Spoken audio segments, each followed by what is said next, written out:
एकः शृगालः एकः शृगालः वनं गच्छति एकः शृगालः वनं गच्छति पिपासा तस्य बुभुक्षा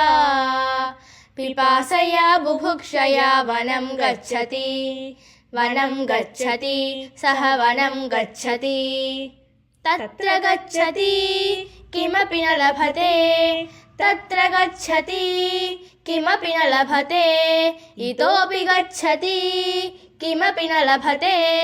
इतोपि गच्छति किमपि न लभते श्रान्तः जायते खिन्नः जायते सः श्रान्तः जायते खिन्नः जायते किं च करोति सः किं च करोति किं च करोति सः किं च करोति वामतः पश्यति दक्षिणतः पश्यति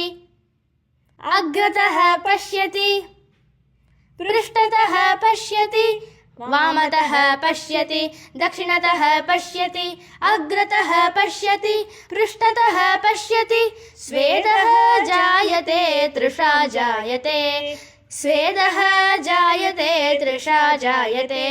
किं च पश्यति सः किं च पश्यति किं च पश्यति सः किं च पश्यति पश्यति द्राक्षालतां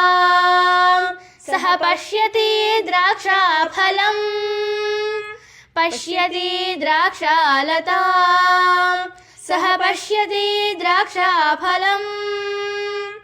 उपरि उपरि लतासु दृश्यते च तत्फलम् उपरि उपरि लतासु दृश्यते च तत्फलम् अनुक्षणं तन्मुखे रसः जायते अनुक्षणं तन्मुखे रसः जायते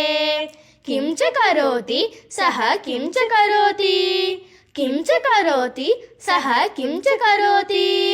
एकवारमुत्पतति द्विवारम् उत्पतति त्रिवारम् उत्पतति पुनः पुनः उत्पतति एकवारम् उत्पतति द्विवारम् उत्पतति त्रिवारम् उत्पतति पुनः पुनः उत्पतति स्वेदः जायते श्रमः जायते तस्य स्वेदः जायते श्रमः जायते स्वेदः जायते श्रमः जायते तस्य स्वेदः जायते श्रमः जायते किं कथयति सः किं कथयति किं कथयति सः किं कथयति आम्लं द्राक्षाफलम् आम्लं द्राक्षाफलम् आम्लं द्राक्षाफलम् आम्लं द्राक्षाफलम् इत्येवं कथयति सः पलायते इत्येवं कथयति सः पलायते इत्येवं कथयति सः पलायते।